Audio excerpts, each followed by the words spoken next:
that's enough of that theme music, brother, and all that posing. It's time to get down to the TNA Impact review, brother. And we've got a lot to talk about tonight. It was a big show, the night after the pay-per-view, brother. And let me tell you something, dude. There was a lot going on, and I'm not even really too sure where to start. Oh, wait a minute. Let's start with the first segment. Oh, brother.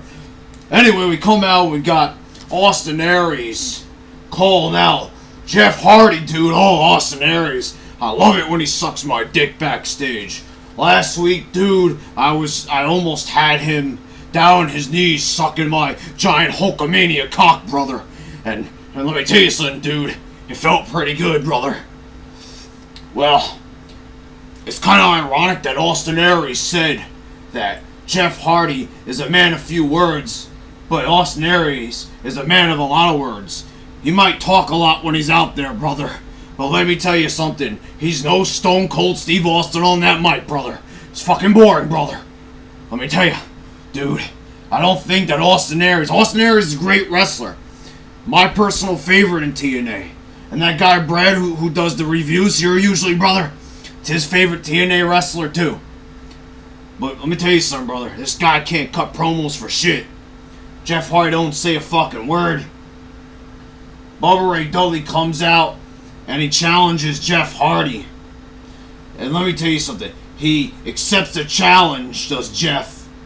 And then when Bubba Ray's talking, his music just plays and it cuts him off. So let me tell you something. That was terrible booking. I don't know, brother, who was doing the booking tonight. I don't know who was working the truck playing the theme music, brother. But let me tell you something. That guy's going to be fired, dude. Tomorrow, that guy's going to be walking the unemployment line, brother, because that segment just went to fucking shit, brother.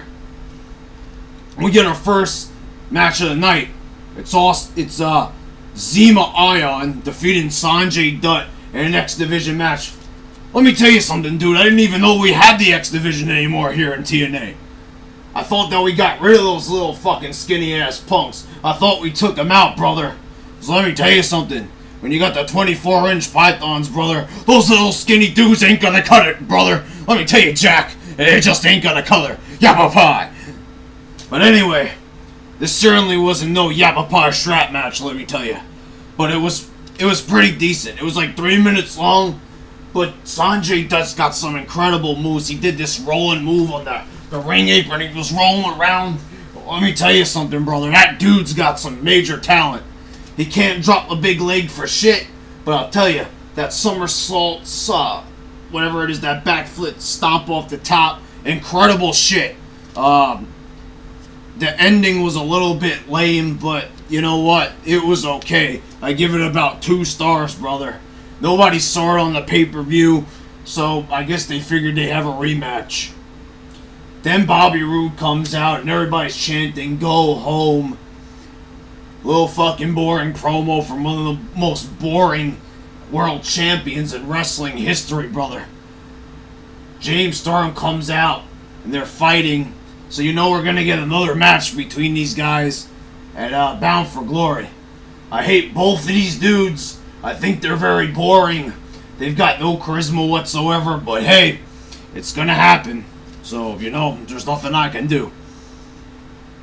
Then we get AJ Styles defeating Kaz. This was an okay match. I told Kaz and Daniels that they could beat their opponents tonight. They wouldn't have to defend their championships. But guess what? AJ Styles won, so I guess he's getting the title shot. This was okay. There was some weird spot in the beginning with a DDT on the ring apron. It looked kind of botched in a way, but still a big bump, so it was kind of cool. It really seems like Kaz has really toned down his style, brother. He's not really doing the big moves that he used to do in TNA. I remember when he was tagging with Matt Bentley, Michael Shane. Yeah, I know all the people who pretend to like TNA on here are going to try to pretend they know who that is. But they don't know. He used to be with TNA since the beginning, brother. It was a big team. Raven used to be with them. But Kaz is not like that anymore. He's not doing the cool moves like the flux capacitor anymore. Those days are numbered. Still a decent little match, 2 stars, but it could have been a lot better. Then, I come out, brother. I come out. And I cut my promo, brother. And it's a great promo. Probably one of the best promos in TNA history, brother. I tell Aces and Eights, we're gonna lock down the doors forever, brother. Which is what we should have fucking done a half a year ago. But we're doing it now, brother. TNA. It's all about inconsistency, but we'll get there eventually, brother. I promise you that, brother. We'll get there eventually. You know. But, Ace and Eights gets on the Titantron, and they say, you locked us out, or did you lock us in? Ooh, scary stuff there, brother. I'm standing there all speechless. I don't know what to say. But, at least we got something, brother. We've got a little bit of progression in the storylines, brother. So I'm kind of happy about that, brother. But, you know, it's going too fucking slow, brother. Still, we should speed it up. Things are getting a little bit more interesting. Oh, what the fuck? I'm kidding. This storyline sucks. If we don't get some closure by Bound for Glory, I think I might fucking turn off my TV to Impact forever, brother. Then we get Chavo Guerrero defeating Daniels. My eyes started to shun this match. It was fucking boring as shit. They weren't doing any moves whatsoever in this match. Just a lot of boring punching and kicking, brother. If I wanted to see punching and kicking, I could have put on one of my old matches from the WWF, brother. But I didn't, brother. Instead, I watched this match on a shitty-ass Thursday night. You know, match was a waste of time. But now, Daniels and Cass have to defend. So I guess Bound for Glory are going to get a triple threat tag team title match, brother. Not looking forward to it too much, but that's the way the cookie crumbles, brother. That's the way the cookie crumbles. Cookies. Oh, brother. It's nothing more than a Hulkster likes than a bag full of cookies, brother. Then we get Tara. She calls out Tess Mocker. She congratulates her. She puts the bell on her. Then she attacks her. I could have seen this coming from a mile away, brother. I've been doing wrestling, brother, since the 70s. And let me tell you something. If I had a dime for every time my tag team partner turned on me, brother, I'd be a fucking millionaire, brother. But wait a minute. I am. But you know, my wife took a lot of my millions, so I'm barely a millionaire anymore, dude. Then, so I guess that's another Bound for Glory match. We've already seen it. This is supposed to be a special night, but it looks like Bound for Glory is just going to be like any old episode of Impact, according to the matches we're getting here. Then we get more of me, brother, and we're talking about the Aces and Eights with Al Snow, Pritchard, Brooke Hogan in the back, brother. Dixie Carter's back there.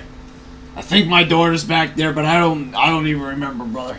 So everybody's talking, and Pritchard accuses me, brother, of being in charge of the Aces and Eights. I don't know where this dude gets off challenging a Hulkster, but I don't think it's ever gonna happen again. If I wasn't scared of blowing out my knee again, brother, I'd take him to the ring, hit the big boot, drop the big leg down on him, and it'd all be over, brother. It'll all be over, brother. Let me tell you something, brother. You don't get away with that, dude.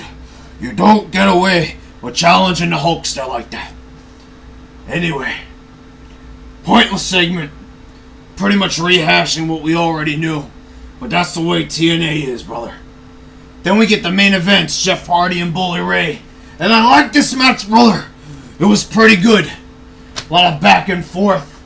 They did that same thing that they always do in TNA, where they're on their knees punching each other. But even though it was a little cliche, it moved along pretty smoothly. I tell you something, brother. Bully Ray, a lot of people say he's washed up. Be that as it may, he puts on a lot of good matches, and he's probably the best character that TNA's got, dude. So, you know, the main event was pretty good. So overall, the Aces and Eights bullshit wasn't good at all. We didn't get any progression. We just found out that they're already inside the building.